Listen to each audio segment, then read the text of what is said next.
નમસ્કાર ખેડૂત મિત્રો, ખેતી બિઝનેસ ગાઈડ યુટ્યુબ ચેનલ પર તમારું હાર્દિક સ્વાગત છે। આજે આપણે ખેતીની એક એવી અદ્ભુત દુનિયા વિશે વાત કરવાના છીએ જે આપણી પરંપરાગત ખેતીથી સાવ અલગ છે। આ એવી ખેતી છે જે તમારા સામાન્ય ખેતરને એક હાઈ રિટર્ન લક્ઝરી પોર્ટફોલિયોમાં બદલી શકે છે। આજની આ ખાસ ચર્ચા ખરેખર તમારો ખેતી પ્રત્યેનો આખો નજરિયો બદલી નાખશે। તો તૈયાર થઈ જાઓ એક એવી રોમાંચક અને માહિતીસભર સફર માટે જે તમારા ભવિષ્યને અને તમારી આવકને એક નવી જ દિશા આપી શકે છે। તો ચાલો જોઈ લઈએ કે આજે આપણે કયા કયા મુદ્દાઓ પર વાત કરીશું। સૌથી પહેલા લક્ઝરી ખેતીની નવી દુનિયા સમજીશું, પછી ફળ અને મસાલાના પાકો, ઔષધીય અને લેબ ખેતી, મૂલ્યવાન લાકડામાં લાંબા ગાળાનું રોકાણ અને છેલ્લે સૌથી અગત્યનું સરકારી સબસિડી અને નફો। ચાલો શરૂઆત કરીએ। પહેલો વિભાગ છે લક્ઝરી ખેતીની નવી દુનિયા। અહીં આપણે રોજિંદી ખેતીની માનસિકતામાંથી બહાર આવીને એક બિઝનેસમેનની જેમ વિચારવાનું છે। તમને થતું હશે કે આ લક્ઝરી ખેતીવળી છે શું? તો સીધી વાત કહું, આ એવી 10 ખેતી છે જે સમાજમાં તમારું નામ, તમારી ઇજ્જત અને સૌથી અગત્યનું તમારું બેંક બેલેન્સ અને ઘણું વધારશે। આનો મૂળ ઉદ્દેશ્ય જ ખેડૂતની આર્થિક સ્થિતિને એકદમ ઉચ્ચ સ્તર પર લઈ જવાનો છે। હવે આગળ વધીએ આપણા બીજા વિભાગ તરફ, જે છે ફળ અને મસાલાના પાકો। આ આપણો પહેલો મોટો એગ્રીકલ્ચરલ પોર્ટફોલિયો છે। જો આપણે કમાણીની ગણતરી માંડીએ ને તો ખરેખર ચોંકી જવાય એવા આંકડા છે। વિચારો, કીવીની ખેતીથી 1 એકરમાં 18થી 28 લાખની વાર્ષિક આવક મળી શકે છે, અને પિસ્તા એ તો સીધા 50થી 55 લાખ, ઇલાયચી 5થી 20 લાખ અને કાળા મરી તમને 11થી 15 લાખ રૂપિયા સુધીની જોરદાર આવક આપી શકે છે। પણ હવે હું તમને જે આંકડો કહેવા જઈ રહ્યો છું એ સાંભળીને કદાચ તમને માનવામાં નહીં આવે। 1,20,00,000 રૂપિયા। જી હા, બિલકુલ સાચું સાંભળ્યું તમે।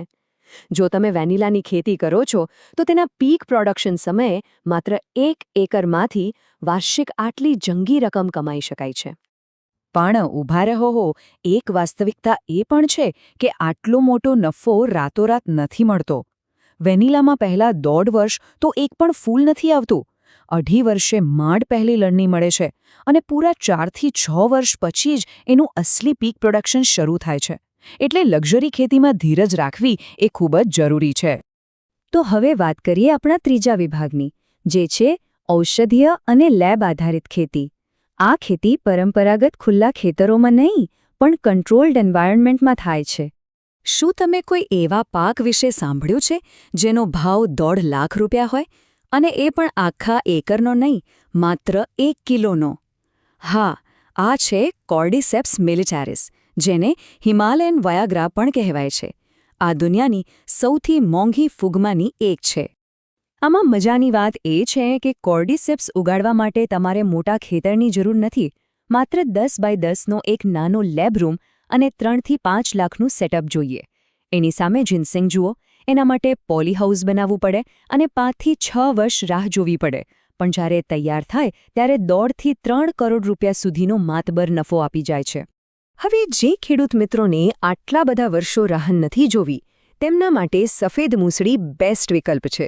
આ પાક માત્ર 4.5 થી 5 મહિનામાં તૈયાર થઈ જાય છે અને આવક અંદાજે 6 થી 8.5 લાખ રૂપિયા જેટલી થાય છે। પણ ભાઈ, એક ચેતવણી છે કે આના બજાર ભાવ સતત ઉપર નીચે થતા હોય છે, એટલે રિસ્ક તો રહે છે। ચાલો હવે વાત કરીએ આપણા ચોથા વિભાગની, મૂલ્યવાન લાકડાનું રોકાણ। આ એવો પોર્ટફોલિયો છે જે આવનારી પેઢીઓ માટે એક મોટી સંપત્તિ ઊભી કરી શકે છે। અગરવુડની ખેતી છે ને, એ એકદમ શેરબજાર જેવી છે।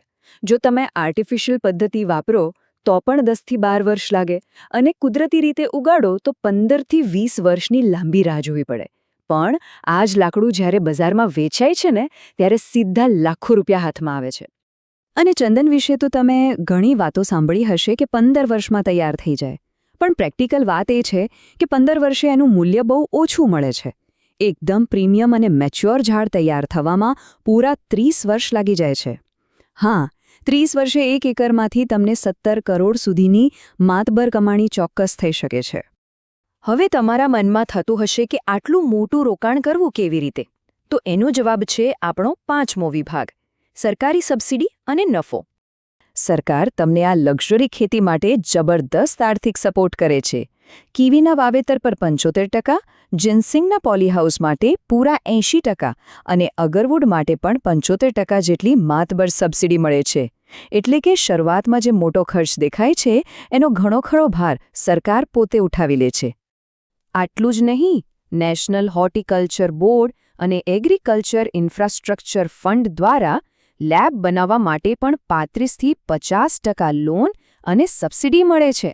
મસાલાના પાકોમાં પણ 40થી 50% સબસિડી ઉપલબ્ધ છે અને અમુક રાજ્યોમાં તો સરકાર ચંદનના છોડ સાવ મફતમાં ખેડૂતોને આપે છે. તો હવે આ બધી માહિતી જાણ્યા પછી સૌથી મોટો સવાલ એ છે કે આટલા બધા ઓપ્શન્સમાંથી તમારે કયો પાક પસંદ કરવો જોઈએ? એનો આધાર સંપૂર્ણપણે તમારા વિસ્તારની આબોહવા, તમારી જમીન અને સૌથી અગત્યનું તમારી ધીરજ પર રહેલો છે. તો શાંતિથી રિસર્ચ કરો અને પછી જ તમારો નિર્ણય લો. તો ખેડૂત મિત્રો, આ માહિતી તમને કેવી લાગી એ નીચે કોમેન્ટ કરીને જરૂર જણાવજો. અને તમને બીજા કોઈ પણ પ્રશ્ન હોય તો એ પણ નીચે કોમેન્ટમાં જણાવજો. આ વિડીયોને અંત સુધી જોવા બદલ તમારો ખૂબ ખૂબ આભાર. ખેડૂત મિત્રો, તમને આ માહિતી ગમી હોય તો વિડીયોને લાઇક કરજો, તમારા મિત્રોને શેર કરજો અને ચેનલને સબસ્ક્રાઇબ પણ કરી લેજો, જેથી આવનારી નવી ખેતીની ટેકનોલોજી આધારિત માહિતી તમને મળતી રહે. જય જવાન, જય કિસાન.